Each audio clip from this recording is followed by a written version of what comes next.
बिस्मिल्लाहिर्रहमानिर्रहीम। अस्सलाम वालेकुम। आज की ये video chapter number 1 class 9th math से ली गई है। चैप्टर का नेम है मैट्रिसेस एंड डिटर्मिनेंट्स। आज हम मैट्रिसेस के बारे में पढ़ेंगे। फर्स्ट ऑफ ऑल कि मैट्रिक्स क्या है।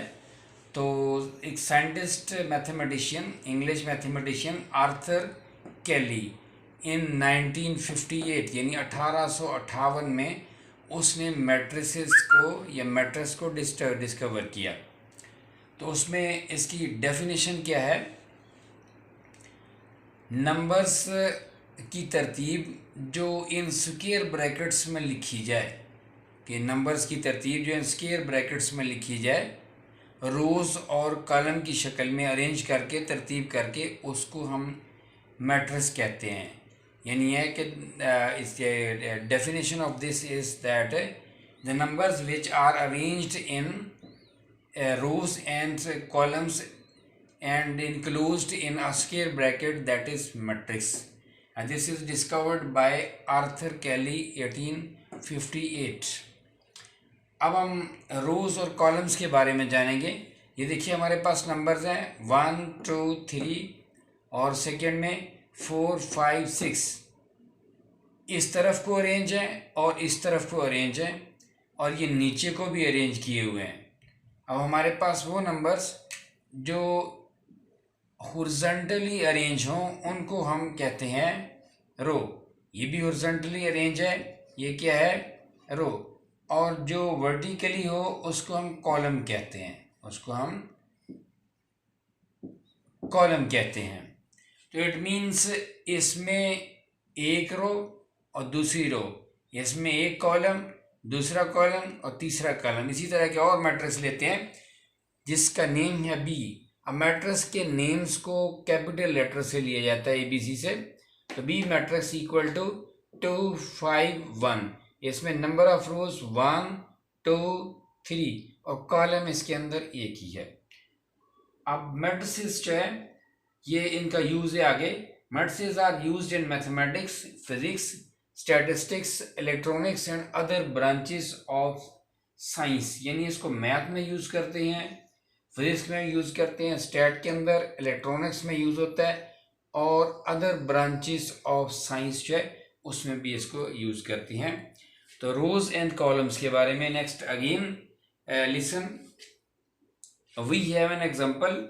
If matrix A is equal to 2 5 6 7 8 9। तो इसमें हम फर्स्ट ऑफ ऑल लिखेंगे नंबर ऑफ रोज। क्या लिखेंगे? Number of rose.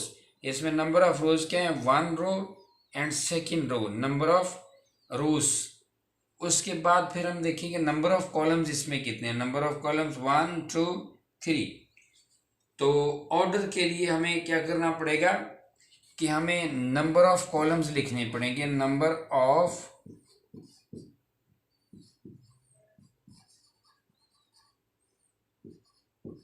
कॉलम्स। इस मैट्रिक्स के अंदर नंबर ऑफ कॉलम्स कितने हैं? 1 2 3। और नंबर ऑफ रोज वो कितने हैं? 1 2। अब ऑर्डर में लिखते हुए इसको, order of matrix A that is written as, पहले नंबर ऑफ रोज लिखी जाती हैं, उसके बाद एक लाइन जिसको हाइफन कहते हैं, फिर बाय लिखते हैं, फिर वो डैश डालते हैं, हाइफन डालते हैं, फिर 3। इसमें पहले रोज आती हैं और बाद में कॉलम्स आते हैं। तो किसी भी मैट्रिक्स का ऑर्डर लिखना हो तो हम पहले रोज, फिर बाय, उसके बाद कॉलम लिखते हैं। तो ऑर्डर ऑफ मैट्रिक्स, जब भी ये क्वेश्चन दिया जाए तो हम पहले सबसे पहले लिखें नंबर ऑफ रोज। इसमें नंबर ऑफ रोज कितनी है? 1 2। यहाँ पे आप 2 लिखेंगे। उसके बाद नंबर ऑफ कॉलम्स हैं, number of columns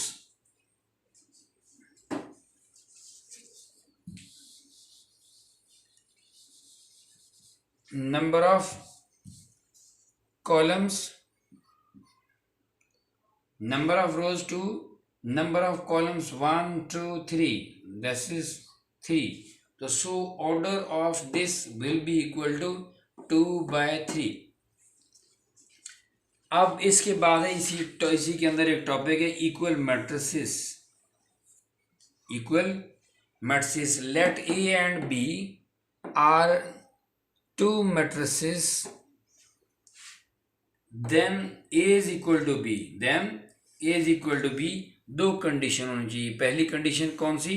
order of A should be equal to the order of B, A का ऑर्डर बी के ऑर्डर के इक्वल होना चाहिए।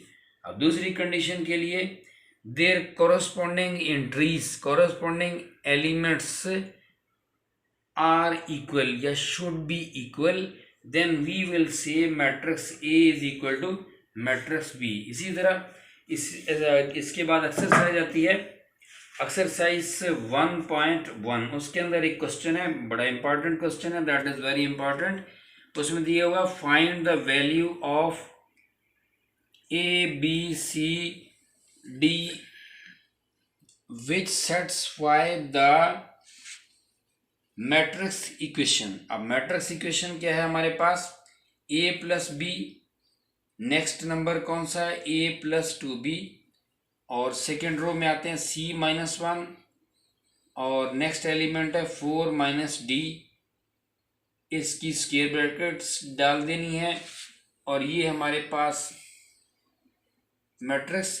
उसके बाद इक्वल, उसके बाद फिर मैट्रिक्स लिखेंगे 0 - 7 3 2d। अब ये मैट्रिक्स इक्वेशन है, मींस इक्वल है। अब अभी डेफिनेशन हमने पढ़ी है इक्वल मैट्रिक्स की, एक कॉरस्पॉन्डिंग एंट्री इक्वल होती है। कॉरस्पॉन्डिंग एंट्री क्या है?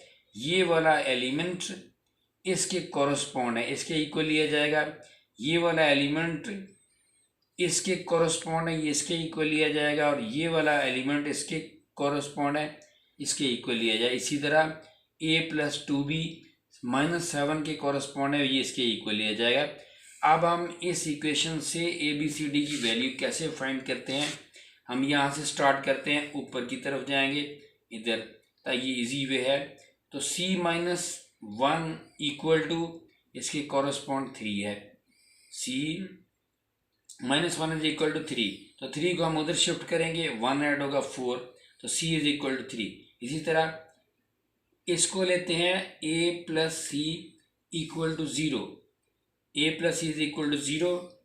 अब हम पुट करेंगे c की value, c is equal to 4, that is find, जो हम पहले फाइंड कर चुके हैं। तो a प्लस 4 इक्वल टू 0, अब 4 को उधर शिफ्ट करेंगे, a इज इक्वल टू -4। अब हम नेक्स्ट वैल्यू जो है निकालने के लिए हम इसको लेते हैं 4d - 6 equal to 2d, 4d -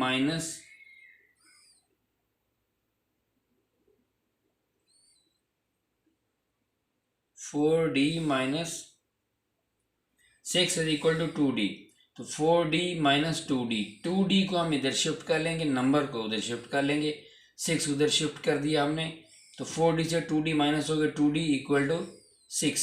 अब d फाइंड करने के लिए 2 6 को डिवाइड करेगा, 3 आ जाएगा, 3/2 d के इक्वल है। इसी तरह हम नेक्स्ट में हम लेंगे कि a प्लस 2b किसके इक्वल होगा? -7 के, तो ये की क्वेश्चन बन जाएगी। यहाँ से हम b फाइंड करेंगे, बट यहाँ पे a मौजूद है, a की वैल्यू ऑलरेडी फाइंड है, वो -4 है, वो हम यहाँ पे रिप्लेस करेंगे, plus 2b equal to -1।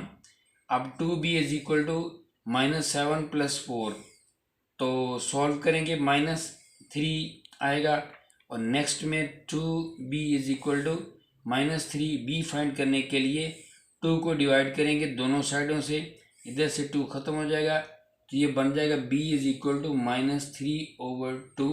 Hence a की वैल्यू 4, b की वैल्यू 3/2, c की वैल्यू 4 एंड d की वैल्यू 3/2, b a की -4 है। तो this is the solution of equation of matrices.